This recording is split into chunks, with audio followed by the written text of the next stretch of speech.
नमस्कार, मैं हूं दिव्यदर्शनी बिष्ट और आप देख रहे हैं शतरंज। पूरे देश में यूनिफॉर्म सिविल कोड लागू करने की बात चल रही है। जहां एक और उत्तराखंड में यूसीसी का ड्राफ्ट तैयार किया जा रहा है, तो वहीं उत्तर प्रदेश में भी इसे लागू करने की सुगबुगाहट है। जहां एक पक्ष इसका समर्थन कर रहा है, तो वहीं कुछ अभी से ही इसके विरोध में उतर आए हैं। दरअसल यूनिफॉर्म सिविल कोड को लेकर मुरादाबाद से सपा सांसद एसटी हसन का बड़ा बयान सामने आया है, जिसमें उन्होंने कहा है कि सरकार चाहे जो कानून बना ले, लेकिन मुसलमान शरीयत के हिसाब से ही चलेगा। उन्होंने यहां तक कह दिया कि जो मुसलमानों को ज्यादा टॉर्चर करे वो उतना ही बड़ा बीजेपी नेता होता है।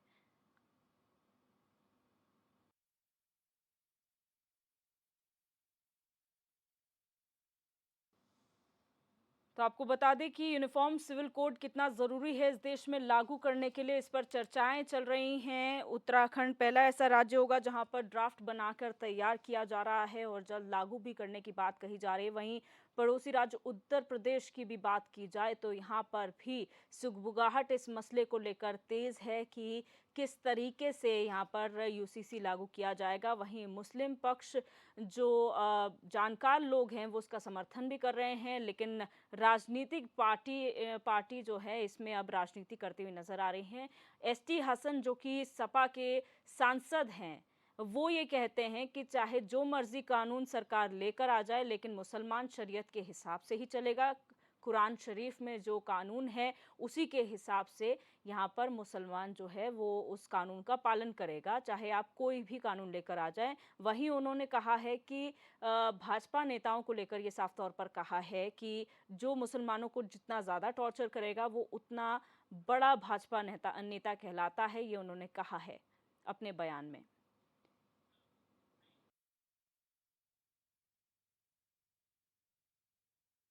हम शरीयत के कानून अगर हम अपने ऊपर कुछ लागू कर रहे हैं तो किसी दूसरे को तकलीफ़ क्यों है?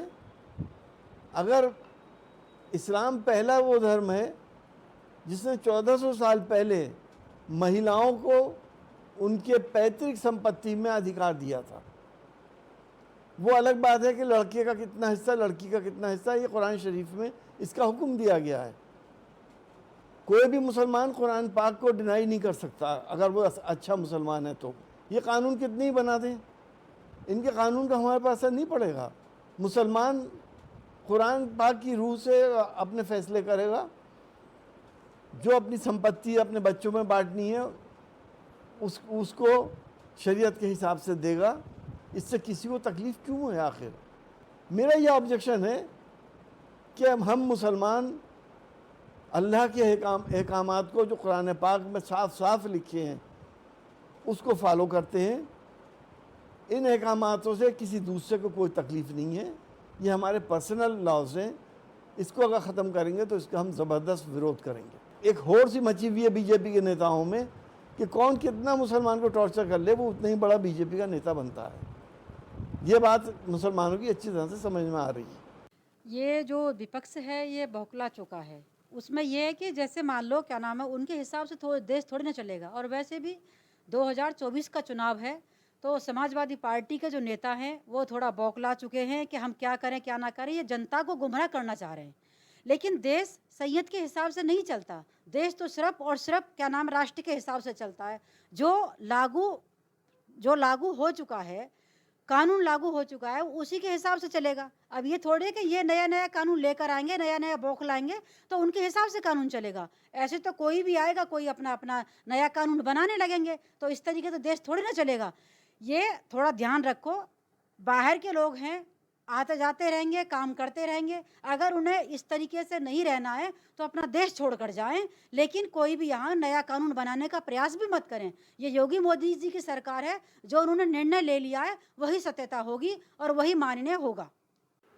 इनके बारे में तो कहने की तो ज़रूरत नहीं, पब्लिक सब समझ रही है। अब एक देश एक कानून ये सभी के हित में है।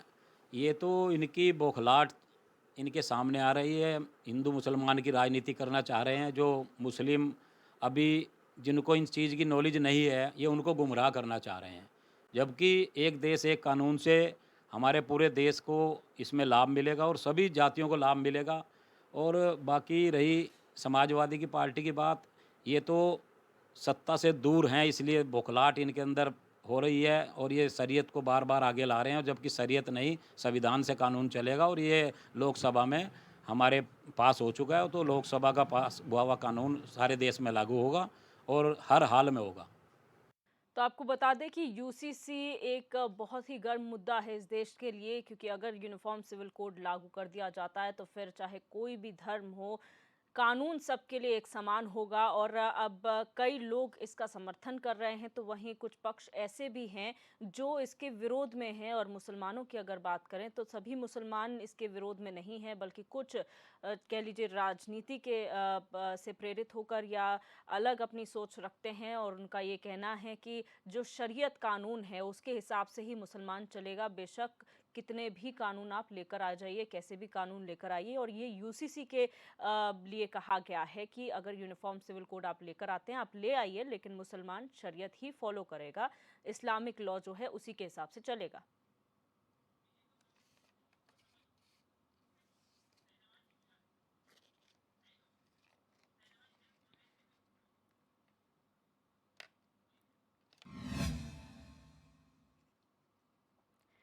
और आज इसी मुद्दे पर हम चर्चा करेंगे कि आखिर यूसीसी पर इतने डबल स्टैंडर्ड्स क्यों सामने आ रहे हैं और इस पर राजनीति क्यों की जा रही है। हमारे साथ हमारे मेहमान भी उत्तर प्रदेश से लाइव जुड़ चुके हैं। हमारे साथ मनोज पंडित जी हैं, भाजपा प्रवक्ता हैं, हमारे साथ लाइव जुड़ चुके हैं। मुमताज़ पठान, सपा नेता, हमारे साथ जुड़ चुके हैं। वहीं हमारे संवाददाता शाहनवाज इलियास भी हमारे साथ जुड़ चुके हैं। शाहनवाज, सबसे पहले मैं आपके पास आऊंगी। जिस तरीके से यूसीसी को लेकर एक तरह से राजनीति हो रही है, एक पक्ष मुस्लिम समाज का ये भी कहता है कि हम इसका समर्थन करते हैं, तो जो राजनीति से प्रेरित लोग हैं वो ये कहते हैं कि आप जो मर्जी कानून ले आइए, हमें फर्क नहीं पड़ता, हम शरीयत के हिसाब से चलेंगे। लोगों का क्या मानना है? बिल्कुल, निश्चित तौर पर मैं आपको बता दूं, अगर इस बयानबाजी की बात की जाए तो डॉक्टर एसटी हसन लगातार अपने बयानों को लेकर सुर्खियों में रहते हैं और वो लगातार इस तरह के बयान देते रहते हैं। और कहीं ना कहीं बात की जाए इस बयान की तो मुस्लिम समुदाय में भी कई सारे लोग ऐसे हैं जो इसका समर्थन भी कर रहे हैं और कई सारे ऐसे लोग हैं जो इसका विरोध कर रहे हैं। 2024 का चुनाव नजदीक है, कहीं न कहीं पूरी तरह से बयानबाजी करके राजनीति हो रही है। किसी भी दल की बात करें, सभी दल के लोग जो है वो अपने अपनी तरह से बयानबाजी कर रहे हैं और लगातार जिस तरीके से देखा जा रहा है 2024 के चुनाव की हम बात करें तो विपक्षी दल जो एक विचारधारा के लोग हैं वो सभी एक प्लेटफॉर्म पे दिखाई दे रहे हैं और निश्चित तौर पर भारतीय जनता पार्टी का वो लोग जो है वो मुकाबला करने की बात कर रहे हैं। और लगातार जिस तरीके से अगर भारतीय जनता पार्टी की बात की जाए तो भारतीय जनता पार्टी में पसमानदा मुसलमानों को लेकर लगातार हम पिछले कई वर्षों से देखते चले जा रहे हैं कि पसमानदा मुसलमानों को साधने की कोशिश भारतीय जनता पार्टी लगातार कर रही है, चाहे मुस्लिम सम्मेलन की बात की जाए या पसमानदा को उनके हक दिलाने की बात की जाए। तो कहीं ना कहीं अगर निकाय चुनाव की बात की जाए तो निकाय चुनाव में भारतीय जनता पार्टी ने कई सारे प्रत्याशियों को अपने टिकट दिया था और निश्चित तौर पर मुसलमानों ने उन प्रत्याशियों पर भरोसा जताया और वो जीत के भी आए और कहीं ना कहीं यही पूरी तरीके से जो जीत हुई है भारतीय जनता पार्टी के टिकटों पर, तो विपक्षी दल जो है पूरी तरह से खलबली मची हुई है क्योंकि भारतीय जनता पार्टी में कहीं ना कहीं मुसलमानों को सम्मान मिलता हुआ दिखाई दे रहा है। सर कुछ मुसलमान अपने आप को जो है पूरी तरह से अस्वस्थ है इस बात को लेकर और कहीं ना कहीं यही वजह है जो विपक्षी दलों को पूरी तरह से जो जिस तरीके से बयानबाजी कर रहे हैं, मुसलमानों को एक करने की कोशिश कर रहे हैं, तो उनको लगने लगा है कि अब भारतीय जनता पार्टी से मुसलमान कहीं न कहीं जुड़ रहा है। सीधे तौर पर जो भारतीय जनता पार्टी की नीतियां हैं, अगर हम बात की जाए तैयारियों की तो आप देखते हैं किस तरीके से भारतीय जनता पार्टी की तैयारियां हैं, युद्ध स्तर पर वो तैयारियां चल रही है। उनका पन्ना प्रमुख से लेकर उनके ब्लॉक अध्यक्षों से लेकर उनके मंडल अध्यक्षों से लेकर तमाम तरह से बैठकों का दौर जारी है। हालांकि अभी विपक्षी दल सिर्फ वार्तालाप करने में लगे हुए हैं, चाहे वो किसी भी दल से, जैसे अरविंद केजरीवाल ने भी हाल ही में मुलाकात की तमाम मुख्यमंत्रियों से, चाहे अखिलेश यादव जी को ले लो, वो भी तमाम तरह से मुलाकात कर भी विपक्षी दल के नेताओं से कह रहे हैं, लेकिन विपक्ष के जो नेता है वो अभी जमीन पर कहीं भी दिखाई नहीं दे रहे हैं। तो निश्चित तौर पर ये पूरी तरीके से जो है जो विपक्ष और सरकार के बीच में कहीं ना कहीं ये बयानबाजी जो है मुसलमानों को एकजुट करने की जो है वो कवायदत पे लगी हुई है। जी बिल्कुल, आप बने रहिए शाहनवाज हमारे साथ दो मेहमान बने हुए हैं, मनोज जी और मुमताज़ जी, आप दोनों का इस चर्चा में बहुत स्वागत है। सबसे पहले मुमताज़ पठान जी, मैं आपके पास आऊँगी। जिस तरीके से पूरी बयानबाजी सामने आ रही है, ये जो एसटी हसन कहते हैं कि आप कोई भी कानून ले आइए, हमें फ़र्क नहीं पड़ता, हम शरीयत के हिसाब से चलेंगे, ये क्या बयान है?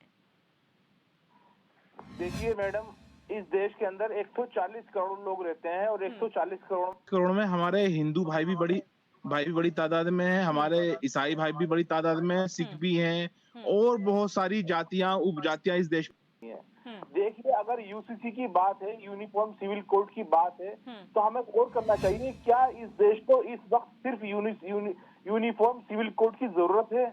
वित्तीय आयोग ने 2016 में खुद कहा था कि इस मुल्क में इस यूसीसी की कोई जरूरत नहीं है। अब इससे पूछिए, इस मुल्क में ऐसी कौन सी बड़ी समस्या खड़ी हुई, ऐसी कौन सी अफरा तफरी मच गई थी, यूसीसी की जरूरत थी? मैडम देखिए, इनकी नियत साफ नहीं है, इनकी नियत में खोट है। ये ना किसी का भला करना चाहते हैं, ना ये हिंदू का भला करना चाहते हैं, ना मुसलमान का भला करना चाहते हैं। मुसलमान को कोई परेशानी नहीं है। 3 तलाक पे इन्होंने कानून बनाया, तो बताइए हमें कौन सी परेशानी हुई? हमारा जो कानून है, हमारा कानून है, हमारे घर के मसले, हमारे घर के मसले, हमारे 4 दीवारी के अंदर के मसले, 4 दीवारी के अंदर के मसले।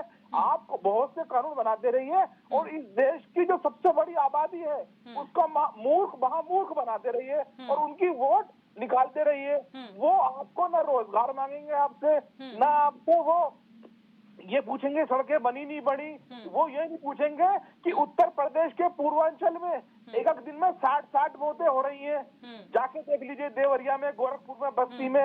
आज उत्तर प्रदेश में विद्युत व्यवस्था चरमा चुकी है, आवारा पशु लोगों को रोड पे मार रहे हैं। तो उन लोगों को इससे कुछ लेना नहीं। उन्हें पता है चुनाव आ रहे हैं, कोई ऐसा शिकूफा लेकर आओ कि उन्हें लगे कि मुसलमानों के लेकिन पेट मुमताज जी आप ये कहें, जब भारतीय जनता पार्टी किसी एक पक्ष की बात करती है, किसी एक जाति की बात करती है, तो आप कहते हैं कि हमें जातिवाद जो है फैलाने की कोशिश भारतीय जनता पार्टी कर रही है। लेकिन अगर आपके ही नेता ये कहें कि नहीं, मुस्लिमों के साथ जो जितना बड़ा अन्याय करे, टॉर्चर करे, वो उतना बड़ा नेता, तो आप भेदभाव नहीं कर रहे हैं, मुस्लिम पक्ष को अलग नहीं मान रहे हैं? तो भारतीय जनता पार्टी के अलावा मुसलमानों को टॉर्चर कौन करता है इस देश में? सबसे ज्यादा टॉर्चर करने वाले भारतीय जनता पार्टी के अनुशासित संगठन है। अभी परसों की घटना है सिकंदराबाद की, एक मोबाइल चोरी के नाम पर एक मुस्लिम नौजवान को, गरीब को पेड़ से बांधकर जय श्री राम के नारे लगवाए जाते हैं। क्या श्री राम जी ने यही शिक्षा दी है, किसी गरीब को पेड़ से बांधो, नारे लगवाओ? तो मैडम, 2024 का चुनाव आ रहा है, इन्हें मूर्ख बनाना है एक बहुत बड़ी आबादी का। देखिए, हम तो भारतीय जनता पार्टी सवाल करते हैं, इन्हें मूर्ख बनाना है एक बहुत बड़ी आबादी का। अब बताइए 3 तलाक से क्या हुआ? 3 तलाक के कानून जवाब भी ले लेते हैं। मनोज पंडित जी भी हमारे साथ बने हुए हैं। सर, अगर आप मुझे सुन पा रहे हैं, आपका वक्तव्य जानना चाहूंगी। ये जो सपा के सांसद एसटी हसन का बयान सामने आया है और अब खुद ये कहा जा रहा है कि जो भारतीय जनता पार्टी का नेता मुसलमानों को ज्यादा टॉर्चर करे, वो उतना बड़ा नेता कहलाता है। इस पे क्या कहेंगे? नहीं, ये सब गलत बात है। ऐसा कभी नहीं बोलती। और जो मुस्लिम हैं वो भी हमारे भाई हैं, मित्र हैं हमारे, और देश के निवासी हैं। ठीक है, ये सब बेकार के बयान है, इससे कोई मतलब निकलता नहीं है। और वही बात ये कि हम लोग बात करने आए हैं किसकी? हम लोग बात करना है यूनिफॉर्म सिविल कोड की। ठीक है, हम लोग यूनिफॉर्म सिविल कोड की बात करें।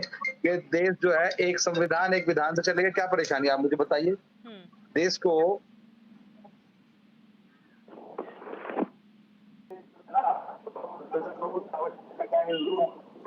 मनोज जी माफ कीजिएगा, आपकी आवाज में थोड़ी सी डिस्टरबेंस है, हम उसे करेक्ट करने की कोशिश करेंगे।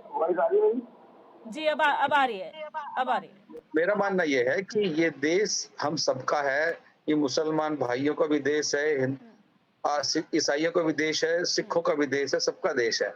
आप ये देखिए कि अगर इस देश में एक कानून, एक संविधान लागू हो जाए तो क्या फर्क पड़ता है इस बात से?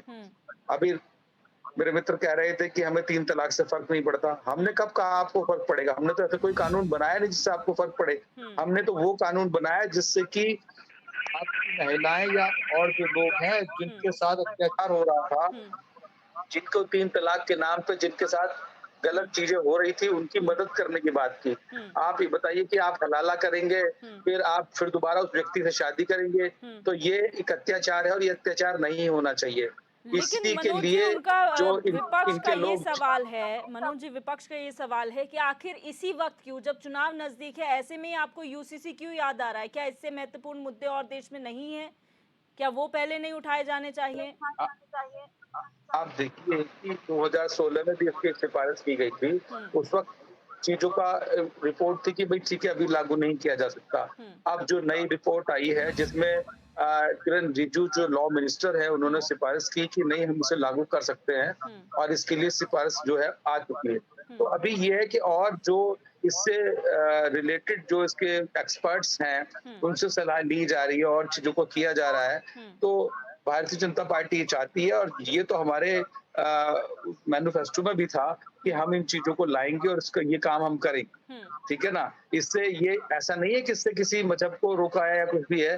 अब जब हम एक देश में रहते हैं, एक संविधान लागू होता है, एक कानून की बात करते हैं, तो हम एक यूनिफॉर्म सिविल कोड में भी मुझे लगता है किसी को कोई आपत्ति होनी नहीं चाहिए। लेकिन मनोज जी, अगर यहीं पर हम बात करें, हमारा देश अगर संविधान से चलता है तो यही संविधान हमें अपना जो धर्म है वो खुलकर अपनाने का इजाज़त देता है, फ्रीडम ऑफ रिलीजन देता है, फ्रीडम ऑफ स्पीच देता है। ऐसे में अगर यूनिफॉर्म सिविल कोड आता है तो बहुत लोगों को दिक्कत हो सकती है, क्योंकि ये बहुत पेचीदा मामला है, इसको एक तरफा हम लागू नहीं कर सकते। तो क्या सरकार इस ओर विचार कर रही है?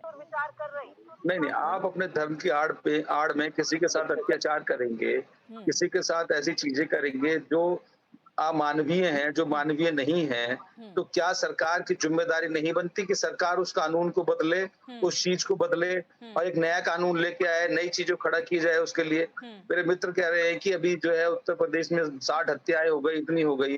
अरे भाई, आप ये बताइए कि अगर इतनी हत्याएं हो गई होती या इतनी चीज चल रही होती तो क्या 37 साल बाद उत्तर प्रदेश का इतिहास बदलता? क्या आप बताइए कि क्या 37 साल बाद एक बीजेपी की, भारतीय जनता पार्टी की सरकार दोबारा बनती? क्या आज कल्ली की घटना में बताऊं, हाजी इकबाल की जमीन जो 506 करोड़ रुपए की संपत्ति जब्त कर ली गई, तो जो ऐसे लोग थे जो गैर कानूनी काम कर रहे थे, जो वट वृक्ष बने हुए थे, उन सबको धराशायी कर दिया गया और कोर्ट से उन सबको सजा दी गई। आप देखिए, आप कहाँ हैं आज सब लोग? आज माफिया और बदमाश के नाम पे क्या है उत्तर प्रदेश में, मुझे बताइए। आज क्यों नहीं आप कहें जहाँ राम यात्रा निकलती है, क्यों नहीं पत्थर चल रहा उत्तर प्रदेश में? सपा की तरफ से उठाए जा रहे हैं, तो आपने जो जवाब दिए हैं उन पर कितना इत्तेफाक रखते हैं, उनसे कितना इत्तेफाक रखते हैं? पठान जी से भी पूछ लेते हैं।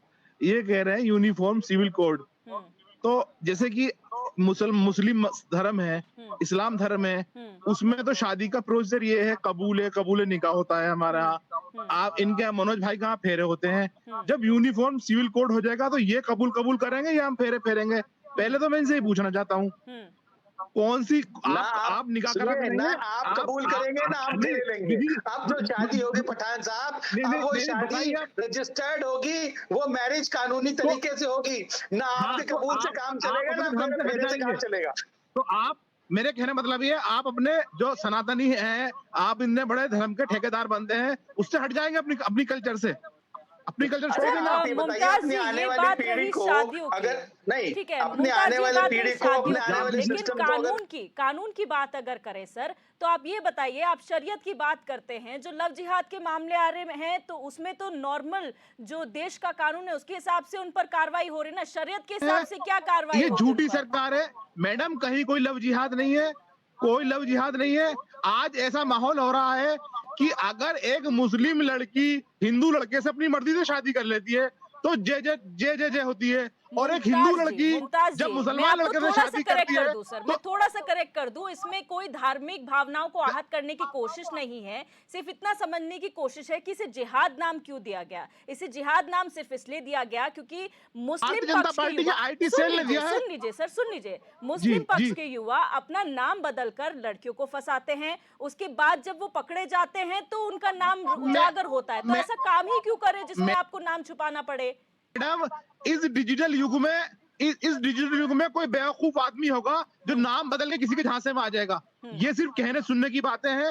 इस डिजिटल युग में अभी आप घटना उठा के देख लीजिए, जिला बरेली की एक लड़की है अंशु मलिक, सब इंस्पेक्टर है, एक मुस्लिम लड़के से शादी कर रही है, उसे लव जिहाद का नाम दिया जा रहा है बरेली में। क्या सब इंस्पेक्टर को कोई बहका सकता है? सब इंस्पेक्टर से कोई नाम बदल के शादी कर सकता है? मैडम, शादी करना हमें संविधान ने अधिकार दिया है। शादी दो करने बालिग से लोग कोई किसी भी इनकार धर्म नहीं के कर हो, रहा। किसी भी मजहब के हो। फिर मुमताज पठान जी, आप समझने की कोशिश कोई शादी कीजिए, करने से नहीं जो रोकता। हो रहा है उसी आप को ये करेक्ट समझ करने की लीजिए, आप कोशिश 10 की जा रही है। आप 10 शादी कर धार्मिक सकते एंगल हैं, मत कौन रोक रहा है दीजिए, आपको? आप पर ये समझने लेकिन की आप कोशिश समझिए, करिए। एक मिनट मनोज जी, आपने लव मनोज जिहाद जी, की ये बात की शायद ना, राजनीतिक पार्टियों ये को भी आपकी समझने की, IT सेल, एक मिनट ये सर, एक मिनट प्लीज। राजनीतिक पार्टियों को शायद ये समझने की जरूरत है कि आखिर कमी कहां पर है। आप ये कहते हैं कि शादी अगर होती है, शादी भी एक प्रोसीजर के थ्रू होती है। अगर आप अपना धर्म बदल रहे हैं, उसके लिए भी एक प्रोसीजर है। आप नाम बदलेंगे, आप अपना धर्म बदलेंगे, आप प्रशासन को इन्फॉर्म करेंगे, पत्र का जो पेपर है उसमें निकालेंगे, तब जाके आप सबको इन्फॉर्म करेंगे। आप रातों रात अपना नाम बदल के आपने मुस्लिम धर्म बदल लिया या हिंदू धर्म बदल लिया, ये तो नहीं हम कह रहे हैं। किसी ने नाम नहीं बदला। उसको भी अपनाना मैडम, पड़ता है आपको। उत्तराखंड में ऐसे क्या नहीं हो कि रहा है? मौलवी ने आपके कान में कह दिया और आपने नाम बदल दिया, ऐसा नहीं होता। मैडम, उत्तराखंड में क्या हुआ है अभी? उत्तराखंड की घटना बिल्कुल झूठी घटना निकली है। लड़की के मामा ने पूरे तरीके से जवाब सुनिए उसका। आप 1 मिनट में किसने कहा आपसे ये झूठा मामला है? पुलिस उस पर कार्रवाई कर रही है, पुलिस उस पर कार्रवाई कर रही है। वो बंदे पुलिस की गिरफ्त में, आप कैसे कह रहे हैं ये झूठा मामला है? भारतीय जनता पार्टी का काउंसलर, एक भारतीय जनता पार्टी का नगर पालिका का अध्यक्ष अपनी बेटी की शादी एक मुस्लिम लड़के से करता है अपनी मर्जी से, तो भारतीय जनता पार्टी के बजरंग दल के लोगों को किसने हक दिया है जाके उसके घर पे पथराव करो? क्या इस देश संविधान से नहीं चलेगा? सर, वो इंडिपेंडेंट अपना एक धार्मिक संगठन है। आप पार्टी को अलग रखिए प्लीज। किसने हक दिया उसके घर पे जाके पथराव अभी करने यहाँ का? पर यूसीसी किसने हक की दिया है इन्हें? यही जो पॉइंट्स है सर, यही चीजें ध्यान हमें यूसीसी के लिए रखनी बहुत जरूरी है कि आखिर कहाँ पेचीदगी है। मनोज जी, आपके यूसीसी पास काम नहीं आऊं। चलेगा। मनोज जी, आपके ये पास आऊंगी। आतंकवाद है मैडम, चीजें जो है, ये देखिए- आतंकवाद है, ये आतंकवाद है, क्या आतंकवाद है ये और सर? कुछ नहीं है। दहशत फैलाई जा रही है। किस नाम के लिए दहशत फैलाई जा रही है मुमताज जी? कभी मुसलमानों के नाम पर, कभी लव जिहाद के नाम पर, कभी नमाज के नाम पर, कभी जय श्री राम के नारे लगवाकर। ये आतंकवाद है। ये और कैसा आतंकवाद होता है? तो आप ये कह रहे हैं कि जो मामले, अगर कोई गलत लड़का फंसाता है लड़की को, क्या वो सही है? मैडम, कोई नहीं फंसाता इस डिजिटल युग में। आजकल पढ़ी लिखी लड़की, आप भी मैडम एक पत्रकार है, महिला है, हमें फक्र है आप पर। आपको कैसे कोई फंसा देगा मैडम? बताइए, फंसा सकता है कोई आपको? या मुझे कोई फंसा सकता है? मैं फंसूंगा तो अपनी मर्जी से फंसूंगा अच्छा, मैडम।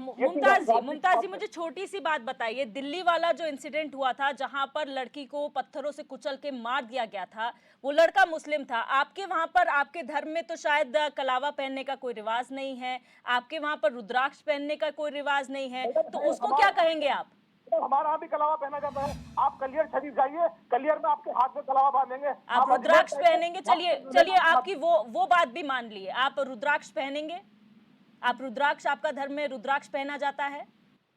मैडम, ये कोई बात नहीं। ये आपने नई बात लॉजिकल बातें कीजिए ना सर। आप एक लॉजिकल बात, देखिए, कोई भी ये नहीं चाहता है कि धार्मिक भावनाएं आहत हो। हम किसी एक पक्ष की तरफ नहीं है, लेकिन जो कल्चर चला रहा है, ट्रेंड चला रहा है, उस पे बातचीत हो रही है। उसका सोल्यूशन कैसे निकले, इस पे बात हो रही है। मैडम, किसी को भड़काने, कोई किसी को बहकाकर, कोई किसी लड़की को बहकाकर शादी नहीं कर सकता, चाहे लड़की हिंदू हो, चाहे लड़की मुसलमान हो। ये सिर्फ शिकूबों वाली बातें हैं, राजनीतिक बातें। कोई किसी को बातें बहका के शादी नहीं कर सकता। लड़की करेगी, लड़का करेगा, अपनी मर्जी से करेगा। इस देश के कानून ने उन्हें अधिकार दिया है, इस संविधान ने उन्हें अधिकार दिया है शादी करने का। दो बालिग लड़का और लड़की आपस में आपसी सहमति से शादी कर सकते हैं। ये बीजेपी के और IT सेल के नहीं, शादी करने के लिए किसने रोका है आपको? पठान साहब, आपको शादी करने से किसी ने नहीं रोका। आप कानून के दायरे में रहकर शादी कीजिए, किसी ने आपको शादी करने से नहीं रोका। आप ये देखिए कि अब जो शादी का मजाक बनाया जा रहा था, पार्टी के भी टॉप लीडर्स कई सारे ऐसे हैं जिनकी शादी जो है मुस्लिम लेकिन हिंदुओं से शादी हुई है। तो ऐसा नहीं कह सकते कि हम शादी से मुख्तार अब्बास नकवी की जो वाइफ है वो हिंदू है। अब आप मुझे बताइए मनोज जी, आप मुझे बताइए, ऐसी कई पेचीदगी है, कई सारी पेचीदगी हैं जहां पर आप धर्म को मानते हैं, क्योंकि बहुत सारी हमारे धर्म में भी बहुत पेचीदगियां हैं, मुस्लिम धर्म में, कोई भी धर्म है, तो कैसे आप ये सुनिश्चित करेंगे कि सब, क्योंकि यूनिफॉर्म कोड है, जब यूनिफॉर्म कोड लाना है तो इतनी डाइवर्सिटी के बीच में आप यूनिफॉर्मिटी कैसे खोजेंगे? नहीं, आप ये देखिए, जब यूनिफॉर्म सिविल कोड आ जाएगा तो वहां पर धर्म का गेम खत्म हो जाएगा ना। वहां पे सारी चीजें कानून के हिसाब से होंगी। आप शादी भी करेंगे तो शादी रजिस्टर्ड करानी पड़ेगी आपको। आप ऐसा नहीं है कि शादी आप चाहे बेशक अपने धर्म से आप कीजिए, अकेले अपने कमरे में घर में कीजिए, पर लेकिन कानून में वहां मान्यता तब मिलेगी उसको जब आप उसको रजिस्टर्ड करा देंगे। आज हम हिंदू लोग भी शादी करते हैं, बेशक फेरे लेते हैं, पर लेकिन शादी को रजिस्टर्ड कराना पड़ता है, तब शादी की कानूनी मान्यता मिलती है उसकी। तो मुस्लिम और रही समाज बात में ये भी कि यही होता है सर, कबूल है बोलने के बाद आपके सिग्नेचर्स लिए जाते हैं, वो भी तो रजिस्टर्ड ही माना जाता है। फिर आप किस रजिस्टर्ड की बात कर रहे हैं? नहीं, ये इनके रजिस्टर्ड मौलवी करते हैं। यहाँ पे रजिस्ट्रार करेगा, यहाँ पे रजिस्टर तहसील में एसडी उसके यहाँ होगी। अब मौलवी की रजिस्ट्रेशन नहीं चलेगी वहां पर। और आप ये देखिए यूनिफॉर्म सिविल कोड क्यों लाया जा रहा है, क्योंकि वो उसका कारण ये है कि हम इस देश में सारे लोग रहते हैं, हिंदू, मुसलमान, सिख, ईसाई, सब लोग इस देश में रहते हैं। अब भारतीय जनता पार्टी ये चाहती है कि कम से कम हम लोग एक संविधान के हिसाब से देश को चला रहे हैं। वहीं पर आप देखिए, जो संविधान बना था कुल 10 साल के लिए बनाया गया था, उसको 10 साल के बाद उसको रिन्यूअल लाना था। आज हम 70 साल की बात हम लोग कर रहे हैं, तो क्या संविधान में जो खामियां हैं, आप जब देश का संविधान बना था तो क्या डिजिटल मीडिया था उस वक्त, क्या प्रिंट मीडिया था, अखबार भी हाथ से लिखा जाता था। आज जिस आधुनिक युग में हम जी रहे हैं, आज जो समस्याएं आ रही हैं, उन समस्याओं का समाधान तो आज के हिसाब से आपको करना पड़ेगा ना, उस वक्त तो हो नहीं सकता था।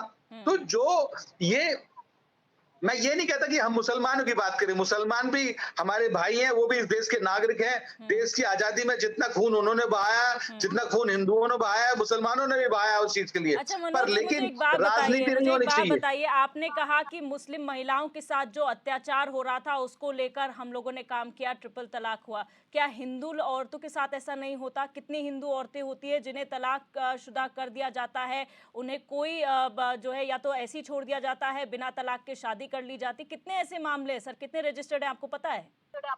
नहीं, आप क्या सारे लॉ के हिसाब से चलते हैं? आपका कहने का मतलब है हिंदू आपसी धर्म में सहमति से छोड़ दें वो अलग बात है, पर लेकिन कानून में आपके पास अधिकार है, आपके पास अदालतें, आपके पास चीजें, आप जा सकते हैं कोर्ट, आप मेंटेनेंस ले सकते हैं, आप सारी चीजें ले सकते हैं। पर लेकिन जब आप जाएंगे नहीं, अभी 3 तलाक से पहले आप FIR नहीं दर्ज करा सकते थे। आप ऐसा कोई कानून था नहीं कि जिस कानून को तहत आप कहीं जा सके।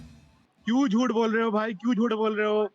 मनोज जी, आप ये मुस्लिम महिला बताइए भी धारा 125 के तहत महिलाएं मेंटेनेंस मांग सकती है। कितनी हिंदू महिलाएं हैं जो कोर्ट का दरवाजा खटखटाती हैं, जो ये कहती है मेरे साथ अन्याय हुआ है? कितनी गांव की ऐसी महिलाएं हैं? हम शहर की महिलाएं होते हुए कह सकते हैं हम कोर्ट जा सकते हैं, लेकिन कितनी महिलाओं को कानून पता है? आज आप देखिए, आज जिस डिजिटल युग में आप जी रही है ना, जितना गांव का आदमी अवेयर है कानून के विषय में, उतना ही शहर का आदमी भी अवेयर है। आप गांव और शहर में कोई फर्क नहीं रह गया है। आज गांव में भी 5G चलता है। आज रिक्शे वाला भी मोबाइल दो इस्तेमाल करता है। एक वक्त हुआ करता था मोबाइल लोगों को देखने को नहीं मिलते थे। आज बड़ा आदमी तो मोबाइल को रखना बंद कर दिया उसने, क्यों? तो भाई ठीक है, मोबाइल के साथ एक टेंशन है, बिना मोबाइल के रहो तो टेंशन कम रहेगी। तो मेरा मानना ये कहना सही नहीं है कि गांव के लोगों को कानून नहीं पता। कानून सबको पता है। अब उस कानून का इस्तेमाल कौन करता है कौन नहीं करता, ये उसका अपना विशेषाधिकार है। ठीक है, मुमताज जी क्या कहेंगे? आप कुछ बोलना चाह रहे थे। देखिए, हमारे जो मनोज भाई हैं, शायद इनके शीर्ष नेतृत्व को या इनके नेतृत्व को इनकी बात पसंद आए, लेकिन मुझे पसंद आई। मुझे मैडम आपकी बात ही पसंद आई। आपने बहुत साफ गोई से बात कही आज। मनोज जी ने कहा कि जितने इस मुल्क की आजादी में हमारे हिंदू भाइयों का किरदार है, हमारे हिंदू भाइयों का हाथ है, उतना ही मुस्लिम भाइयों का है। मनोज भाई की इस बात की मैं तारीफ करता हूं, लेकिन मनोज भाई, मैं आपको एक बात बता देना चाहता हूं कि मुस्लिम महिला को भी इतना ही अधिकार है मेंटेनेंस पाने का, भरण पोषण पाने का, दहेज का मुकदमा करने का, जितना एक हिंदू महिला को अधिकार है। लेकिन मनोज भाई, मैं आपको बताना चाहता हूं, NCRB नेशनल क्राइम ब्यूरो जो है हमारा, वो कहता है कि हिंदुओं में ज्यादा मुसलमानों के मुकाबले तलाक के केस हैं। ज्यादा जो शिकार हुई है तलाक की, वो मेरी हिंदू बहनें हुई हैं। ऐसी मोदी जी को कौन सी मोहब्बत हो गई जो मुस्लिम महिलाओं के भाई बन गए? क्या मुस्लिम महिला वो नहीं थी जिसके पति को गुजरात में जफर साहब को जला दिया गया? क्या वो मुस्लिम महिला नहीं थी? नहीं पठान साहब, ये नहीं, गलत मोदी जी का बात है। सिर्फ आप उनके सुनिए मोदी जी पठान का साहब, सिर्फ सुनिए, उनके लिए नहीं रुकता। आप ऐसे किसी मामले पे वक्तव्य मत दीजिए जिसमें मणिपुर सुप्रीम में क्या कोर्ट ने हालात हो रहे जिसमें हैं इस वक्त? डिसीजन दे दिया हो, मोदी जी की उसमें सुप्रीम कोर्ट का दो अल्फाज डिसीजन नहीं बोल है सकते मणिपुर के वो लिए। गलत है। आप ये देखो, बात सुनिए, इन सब बातों को करके हम देश को बरगलाएं, अपने समाज को बरगलाएं, ये ठीक नहीं है। बरगला आप रहे हैं, आप वही बातें करें जो जिन बातों का आधार है। मनोज भाई, बरगला जिसकी आप बात रहे हैं, आप हम कर नहीं रहे बरगला हैं रहे। उसमें तो सुप्रीम कोर्ट ने उनको क्लीन चिट दे दी। जब सुप्रीम कोर्ट की सर्वोच्च अदालत ने क्लीन चिट दे दी तो मुझे और आपको अधिकार नहीं कि हम उसको बोलें। रही बात ये कि अभी तक क्या मनोज था, जी, ऐसा कोई कानून नहीं इसमें था, ये फैक्ट इस क्लियर भी धारा कर के लीजिए कि तहत गृह आप जाके मंत्रालय की मुकदमा तरफ दर्ज से कराएं। लेटर दिया गया था उस केस में, गृह मंत्रालय की तरफ से लेटर दिया गया था सर कि उन्हें छोड़ दिया जाए। उसके बाद क्लीन चिट उन्हें दे दी गई, बेगुनाह साबित होकर बाइज्जत बरी कर दिए गए वो सभी लोग।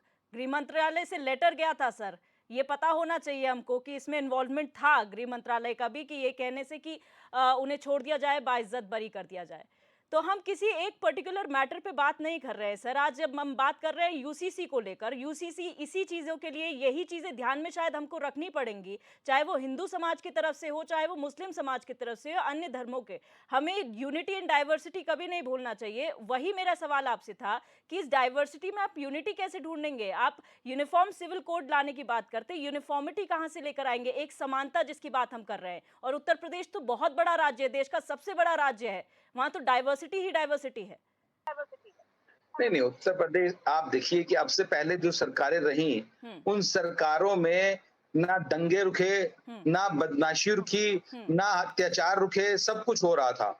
जब से पिछले 5 साल निकल गए, अब आप देखिए सरकार दूसरे क्रम में चल रही है। आप मुझे बताइए कहाँ दंगे हो रहे हैं, आप मुझे बताइए कहाँ पे लूट हो रही है, आप मुझे बताइए कहाँ पे चीजें हो रही हैं। तो कहीं ना कहीं जो अविश्वास की धारणा उत्तर प्रदेश की जनता में थी, उत्तर प्रदेश में कोई व्यापारी आके व्यापार नहीं करना चाहता था क्योंकि वो डरता था। उसे लगता था कि माफिया टैक्स देना पड़ेगा मुझे और मेरा व्यापार चलेगा नहीं। आज हमने उन लोगों के मनों में एक विश्वास पैदा किया कि जिससे कि वो आए और अपना व्यापार करें और बहुत सुरक्षा के साथ व्यापार करें। आप ये देखिए कि हर जिले में रोजगार की एक पॉलिसी लाने की बात कर रहे हैं हम लोग, कि जो व्यक्ति है, जो नौजवान है, और जो जिले में रहता है। अब पठान साहब जहां बैठे हैं वो आम का बाग है। अब अगर इनको वहां आम का बाग ना होता तो ये भी दिल्ली में कुछ काम कर रहे होते। तो कहीं ना कहीं हमारी पार्टी की इच्छा है कि जो व्यक्ति जहां का है उसको उससे घर में रोजगार मिले, उसको बाहर पलायन ना करना पड़े, ताकि वो अपने परिवार का पालन पोषण बहुत आराम से कर सके। तो इसलिए आप ये देखिए कि ये चीजें हैं और ये सिस्टम है, इसको लागू करने से सबका भला होगा, चीजें होगी और देश की तरक्की होगी, तो हम सबकी तरक्की होगी। अगर देश की तरक्की नहीं होगी तो चाहे उसमें पठान साहब हो, चाहे मैं हूं, चाहे आप हो, चाहे कोई भी हो, उसका खामियाजा हम सबको भुगतना पड़ेगा। जा रहा, आपने जो भी बातें कही हैं उससे इनकार कोई नहीं कर रहा है। हर सरकार का काम है कि पीछे सरकार जो छोड़ के गई है आगे बेहतरी की जा सके, लेकिन धर्म ऐसा मुद्दा है सर जो कहीं ना कहीं बहुत संवेदनशील हो जाता है। जब आप कानूनों की बात करते हैं, हर धर्म की अपनी मान्यता होती है। अगर शरीयत की आप बात करते हैं, अगर मुसलमान शरीयत के हिसाब से चलते हैं, क्योंकि सांसद ये कहते हैं कि आप कोई भी कानून लेकर आए, ऐसे लोगों, ऐसी मानसिकता वाले लोगों को आप कैसे बदलेंगे? क्योंकि ये भी तो उस समाज का हिस्सा हैं, आप उनको भी साथ में लेकर चलेंगे, आपको चलना पड़ेगा उनको साथ में लेकर। तो वो कैसे इस यूनिफॉर्मिटी का हिस्सा बनेंगे, ये तो सोचने वाली बात है ना। देखिए ऐसा है, एनआरसी की बात हो रही थी, सीए की बात हो रही थी, सारी बातें हो रही थी, ठीक है। आज तक वो अभी कुछ राज्यों में लागू नहीं हुआ, पर सरकार के अधिकार में कानून बनाना है तो सरकार ने कानून बनाया ना। आप जो कानून बनाने का अधिकार है उसे नहीं रोक सकते आप। जिसके आज नोटबंदी की बात हम लोग करें तो अब नोटबंदी करने का अधिकार सरकार के पास था, सरकार ने किया, उसको उसका अधिकार का इस्तेमाल किया। अब आज जो 2-2 हजार के नोट हम और आप पहले छुपा के रखते थे बटुए के अंदर वाली जेब में, आज वो बाहर निकाल के बैठे हैं कि भाई ले जाओ इसको, आप हमें आप नहीं रखना। बंद हो गया सर, 2000 का नोट तो बंद हो गया। नहीं आप अभी कहाँ बंद हो गया, अभी आप ये सब नहीं कह सकते बंद नहीं हुआ, पर वो चलन में बंद करने की बात हो रही है कि अब उसका सर्कुलेशन बंद किया जाएगा। बंद ही तो हो गया। आपने कहा, चलिए वो 2000 की बात थी, आपने बात में बोला, इसलिए मैंने उसको करेक्ट कर दिया कि अभी वो चलन से बाहर है, मतलब यूज में नहीं है। तो हाँ, तो 2009 यूज में नहीं है, तो ये सरकार के नहीं। अब आप बताइए, ये सरकार का अधिकार है, ये सरकार की उस अधिकार क्षेत्र में आता है कि उसे क्या चलाना है, क्या बंद करना है, क्या चीजें नहीं करनी। लेके आएगी या नहीं लेके आएगी, क्या है? तो मेरा मानना है कि जो कानून होगा तो कानून का पालन हर व्यक्ति करेगा, चाहे मैं हूं, चाहे आप हो, चाहे पठान साहब हो, कोई भी हो। ठीक है मुमताज जी, अब यहाँ पर विपक्ष की अगर बात करें, क्योंकि उत्तराखंड के लिहाज में ऑलरेडी ड्राफ्ट तैयार हो रहा है, 30 जून तक ये उम्मीद की जा रही है कि ड्राफ्ट सरकार को सौंप दिया जाएगा, तमाम वर्गों से बात की गई है। ये बात उठ रही थी कि जब ये केंद्र का मसला है, यूसीसी लागू करने का देश में केंद्र का मसला है, तो सरकारें जो राज्य में बैठी हुई हैं वो इसमें क्यों हस्तक्षेप कर रही हैं, वो अपने तरफ से कानून क्यों बना रही हैं? क्या आप लोग भी यही मानते हैं?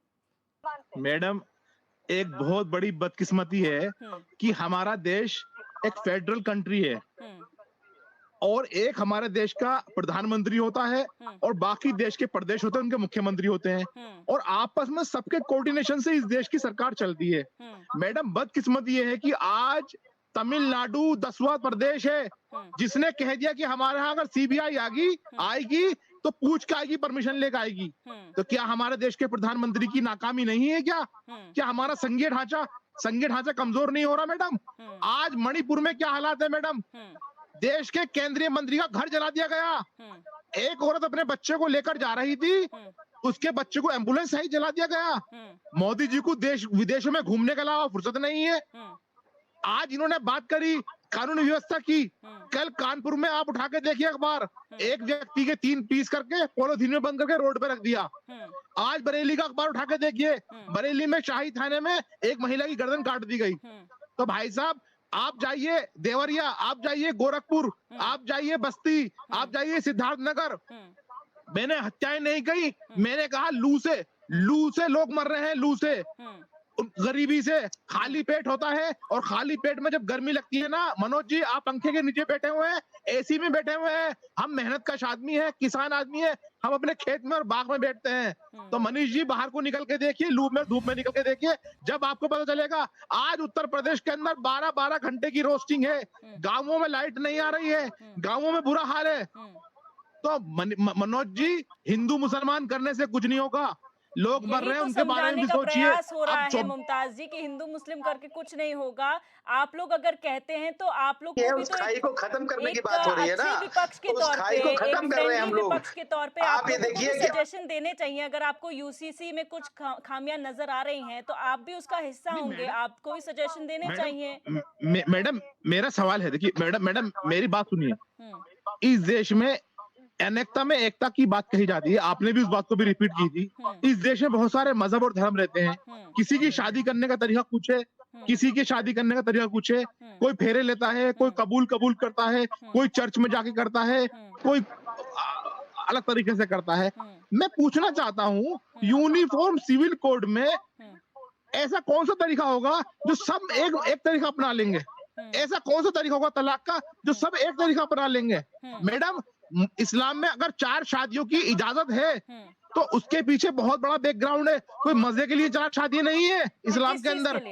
और आपको 4 शादी वाला मुसलमान को हिंदुस्तान में मिला भी नहीं होगा। शायद आपको 4 शादी किस लिए, आप मुझे बताइए। पठान जी आपके सांसद जी कहते हैं अगर मुसलमान की 2 शादी हो जाती तो किसी को क्या दिक्कत है? उससे किसी को कोई दिक्कत नहीं है, आपकी शादी होती है, लेकिन कानूनन अगर आप देश के कानून के हिसाब से चलें तो आपको नहीं लगता कि पूरे देश के लिए एक ही कानून होना चाहिए? मैडम, एक कानून होना चाहिए। हिंदू के लिए तो आप ये समझिए, एक हिंदू व्यक्ति अगर शादीशुदा होते हुए भी दूसरी शादी करता है तो वो कानूनी अपराध माना जाता है। वहीं एक मुस्लिम व्यक्ति अगर एक शादी होते हुए भी दूसरी शादी करता है तो वो उसके लिए वाजिब है, ऐसा क्यों? मैडम, उन्हें भी 4 शादियों की इजाजत दे दीजिए। अगर कानून लाना तो दहेज के लिए लाइए, जो दहेज लिया जाता है उसके लिए कानून लाइए। नहीं, उसके लिए कानून लाइए। जो दहेज के नाम पर बेटियों को जलाया जाता है, बेटियों को मारा जाता है, उसके लिए कानून लाइए। नहीं नहीं, आप ये बताइए भाई कि आप चार शादी बेटियों को करेंगे तो जलाया आपके जाता है। हिंदू भी चार अच्छा, शादी कर लें। तलाक की बात करिए, हम तो हिंदू तलाक हम कैसे तो ये होता है कहते हैं आप सर? भी चार शादी ना हिंदू करें, तलाक एक से ही तब काम होता चला लें। है जब कोर्ट में जाया जाता है, एप्लीकेशन दी जाती है, दोनों तरफ से पूछा जाता है कि रीजन क्या है, आप सच में अलग होना चाहते हैं। उसमें भी 6 महीनों का समय दिया जाता है, दोनों को साथ में रह के अगर पॉसिबिलिटी है आप साथ में रह सकते हैं, वरना उसके बाद कोर्ट आपको अलग रखती है। उसके बाद जो आपके कॉम्पनसेशन होते हैं वो दिए जाते हैं। लेकिन मुस्लिम समाज में 3 बार फोन पर तलाक कह देने से तलाक अगर हो जाए सर, तो आपको नहीं लगता कि ऐसा होगा? यही तो आपने गलतफहमी फैलाई है, ऐसा नहीं होता। ऐसे कुरान की मामले सामने आप आए हैं मैडम पठान जी, आप पढ़ी लिखी हैं। मामले सामने आए हैं सर। ये मीडिया की बनाई हुई बातें नहीं कोर्ट है, में बैठा है ये और मीडिया वो की इंडियन बनाई हुई कोर्ट में कह बातें रहा है नहीं कि है तलाक पठान जी। तलाक तलाक तलाक, नहीं होता। तो उसका तलाक हो गया नहीं, इसका ऐसे मतलब। नहीं होता। ऐसे मामले ऐसे नहीं होता सामने मैडम, ऐसे तलाक हम नहीं होता। आपको इसलिए बता रहे हैं पठान जी, क्योंकि ऐसे 3 मामले महीने का सामने टाइम होता आए है। हैं। ये तब 3 अच्छा, आप मुझे बताइए ट्रिपल तलाक खत्म करने का वजह क्या थी? अगर अच्छे ठीक तरीके से तलाक हो रहा होता तो फिर ट्रिपल तलाक ट्रिपल खत्म करने की तलाक बात क्या थी? ट्रिपल तलाक खत्म करने की वजह देश की एक बड़ी आबादी को बेवकूफ बनाना था, बड़ी अच्छा। आबादी को बहकाना था, तो फिर मुस्लिम बड़ी बहनों आबादी को ने जो बताना उसका था कि समर्थन मुसलमानों किया के था, पेट वो साइड क्या कर था? रहे हैं। ऐसा अच्छा कुछ नहीं था। जो आप ये मुस्लिम बताइए, पठान जी, हजारों लॉजिकल बात लाखों कीजिए मुस्लिम सर। बहनें आप जो मुस्लिम भारतीय जनता महिलाओं पार्टी ने को खुश वोट देने होकर लगी, पीएम का शुक्रिया अदा धन्यवाद करने किया लगी, था, तो वो क्या क्या था? उनको भी ज्ञान नहीं था इस वो बात क्या का? था? कौन सी मुस्लिम महिला ने धन्यवाद किया था? आपने भी पिक्चर्स अरे आप देखी होंगी बताइए। जब ये कानून खत्म हुआ था। अरे मैडम 10 करोड़ मुस्लिम बहनें हैं। अगर 20 करोड़ मुसलमान है तो मान के चलिए 10 करोड़ तो मुस्लिम औरतें हैं। अगर 10 करोड़ में से 2-3 औरतों ने धन्यवाद भी कर दिया, आप उन 2-3 का तो जिक्र कर रही हैं, उन 9 करोड़ बहनों का जिक्र नहीं कर रही जो परेशान हुई। कमाल हो गया पठान जी, मतलब आप ही कह रहे हैं कि इतनी सारी कमाल नहीं, मैं मुस्लिम सही बात औरतें कह रहा हूँ अगर आपसे। सरकार कोई फैसला लेती 2-3 औरतें धन्यवाद करेंगी, ऐसा नहीं है। हो सकता है कि कुछ पक्ष नहीं इसके समर्थन करते, पर धन्यवाद। बिल्कुल ऐसा नहीं है कि कोई भी नहीं करता। इस पक्ष का बहुत लोगों ने समर्थन किया होगा, उन लोगों ने जिन्होंने इसका देखा होगा, झेला नहीं होगा। मैडम, आप उन बहनों का भी जिक्र कीजिए जिन्होंने मोदी जी की आलोचना की है। आप उनका जिक्र नहीं करेंगी, ना उन्हें अपने कैमरे पे दिखाएंगी, उनका भी तो जिक्र कीजिए मैडम। आप एक बहुत छोटी सी अरे तादाद को पठान जी, उठाकर आप दिखा रही लाइए हैं तो सैंपल सही, के तौर पर। उनको आप सामने उनका तो भी जिक्र लाइए, कीजिए ना। आप सामने मुस्लिम लाइए, बस्तियों में जाइए, अपना आप कैमरा पता तो लेके। चले कि कौन विरोध कर रहा है। आप ये बताइए, सबसे ज्यादा आप कैमरा लेके, मुस्लिम महिलाओं ने भारतीय जनता मुस्लिम पार्टी को बस्तियों में वोट दिया जाइए। है 3 तलाक के मुद्दे पे। कहाँ दिया वो वोट? इतनी कहाँ खुशी दिया वोट जाहिर 3 की तलाक के मुद्दे कि पे? सबसे अच्छा कहाँ काम दिया किया वोट? भारतीय जनता कहाँ पार्टी ने वोट दिया भाई? कि जो हमें इस नर्क की आग से बाहर निकाल दिया। अच्छा, नर की एक गुजरात की बेटी मेरी घूम रही है बहुत वर्षों से अपने पति को ढूंढते हुए। उसका पति कभी अमेरिका में पहुंच जाता है, कभी चीन पहुंच जाता है, कभी कहीं पहुंच जाता है। उस बहन को इंसाफ दिलाइए मनोज जी। तो मेरी गुजरात की बहन आप भी है। खड़े हो जाइए ना उसके साथ, किसने रोका है आपको? नहीं, मेरी अरे भाई, गुजरात आप की 2-4 बहन भी है। पेटी, पठान साहब 2-4 मेरी पेटी आम बिल्किस लेके बानो जाइए बहन भी है। और कहिए बहन हम तेरे साथ खड़े हैं, तेरी मेरी लड़ाई बिल्किस हम बानो लड़ेंगे। बहन भी है, जिसके बलात्कारियों को आपकी पार्टी के लोगों ने फूल मालाओं से, क्या वो मुसलमान नहीं है बिल्किस बानो? अच्छा, आप मुझे उसके बताइए बलात्कारियों को आप मुमताज छोड़ दो, पठान जी, फिर फूल मालों से उनमें लाद दे दो। मुमताज पठान जी, आप मुझे एक बात बताइए। आपके जब सांसद ये कहते हैं, सपा के सांसद कहते हैं कि जो मुसलमानों को जितना प्रताड़ित करे वो उतना बड़ा भाजपा नेता, आखिर मुस्लिम की प्रताड़ना क्या हो रही है? आप बताएंगे जरा, इसको डिफाइन कैसे करेंगे प्रताड़ना को? मैं डिफाइन करता हूँ मैडम। आप एक बहुत होशियार और ज़हीन पत्रकार हैं। कल को अपना कैमरामैन लेकर सिकंदराबाद थाना क्षेत्र में पहुंचिए। एक साहिल नाम के लड़के को पेड़ से बांधा जाता है और पेड़ से बांधकर जय श्री राम के नारे लगवाए जाते हैं। परसों की घटना है, उसकी तस्दीक करिए। वो नेता बनेंगे भारतीय जनता पार्टी के आने वाले भविष्य में।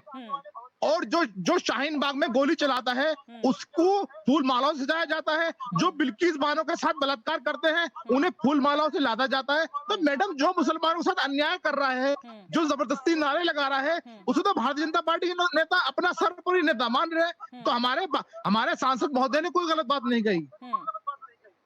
मतलब अगर देखिए, जो आप कह रहे हैं सर, वो कानून अपने हिसाब से चलेगा। कानून अगर ये समझता है कि वो गलत है, कुछ चीजें अगर जबरन कराई जाती हैं, यही तो हम कह रहे हैं। वहां पर आपने कहा जबरन जय श्री राम के नारे लगाना गलत, जबरन किसी का धर्म परिवर्तन कराना गलत।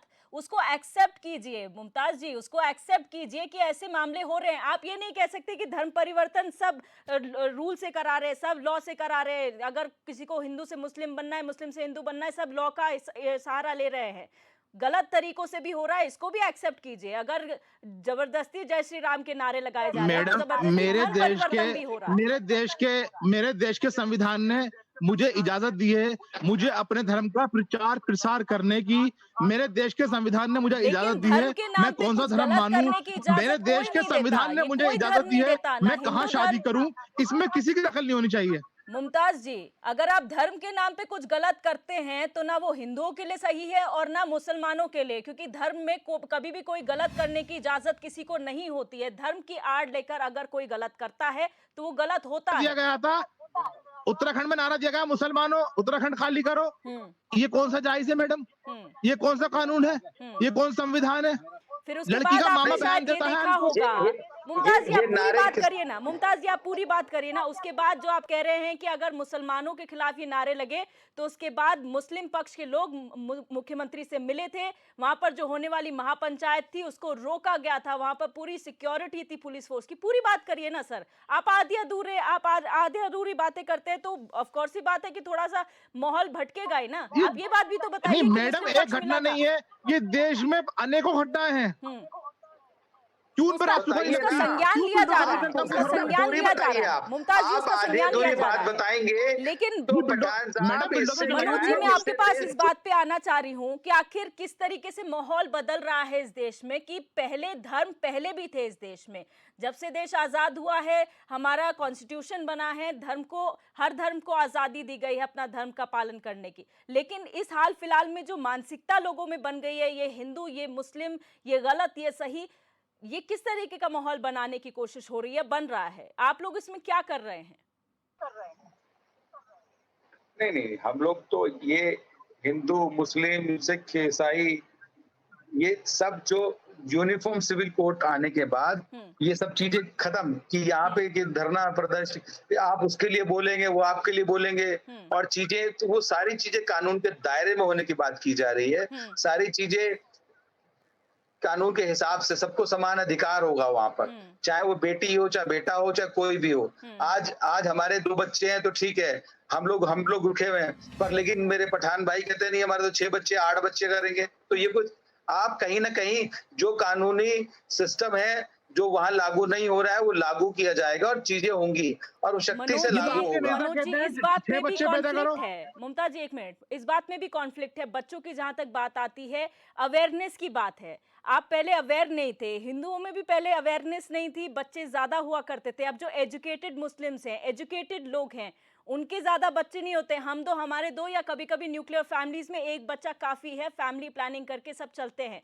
तो एजुकेशन, अवेयरनेस, यही तो समझाने की कोशिश हो रही है, समझने की कोशिश हो रही है कि आखिर एक बहुत बड़े मंत्री सलमान खुर्शीद का बयान था, आप शायद उस बयान को उठा के देख लें तो आपको याद, you have to remember that thing, कि उनका बयान था, उन्होंने कहा कि गांव में बच्चे ज्यादा क्यों होते हैं, शहर में क्यों नहीं होते।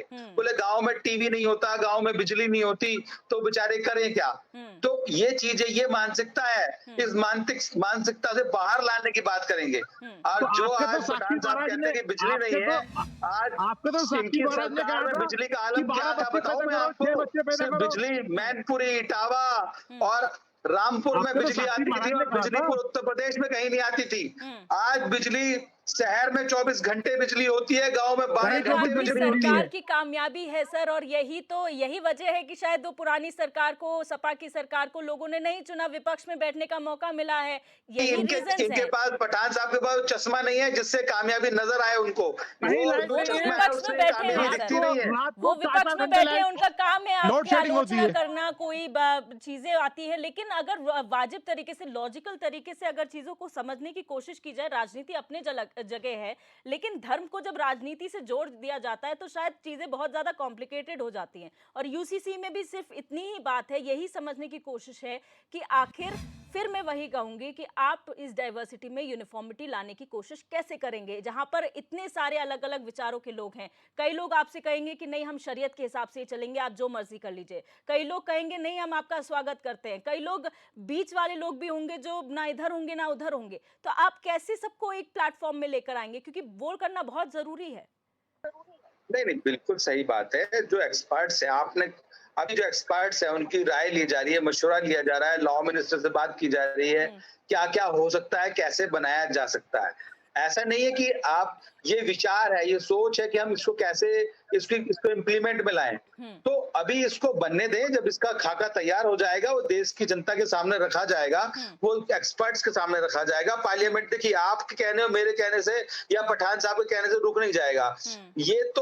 ये पार्लियामेंट, राज्यसभा, लोकसभा दोनों में इसका प्रस्ताव पास होगा। इसके बाद ये गवर्नर, इसके बाद ये राष्ट्रपति के पास जाएगा, उसके बाद कहीं कानून की शक्ल में ये देश में लागू होने की बात होगी। तो अभी बहुत लंबी प्रक्रिया है, इस प्रक्रिया में समय लगेगा और उस प्रक्रिया को अपनाने के बाद ही इसको आप लागू कर सकते हैं। ठीक है, मैं फाइनल कमेंट की ओर बढ़ूंगी, लेकिन उससे पहले मुमताज जी, मैं सिर्फ आपसे एक बात जानना चाहती हूँ। उत्तराखंड में जब यूसीसी का ड्राफ्ट बन रहा था, एक सर्वदलीय बैठक बुलाई गई थी भारतीय जनता पार्टी द्वारा, जिसमें कोई भी विपक्षी पार्टी नहीं गई थी, ये कह के कि आपने हमें ड्राफ्ट नहीं दिया, आइडिया नहीं दिया, इसलिए हम कुछ बोलना नहीं चाहते, हमें नहीं पता। क्या उत्तर प्रदेश में भी आप ऐसा ही करेंगे या फिर सरकार का समर्थन करेंगे और अपने विचार रखेंगे? देखिए मैडम, उत्तर प्रदेश के हालात तो बेहद संगीन है।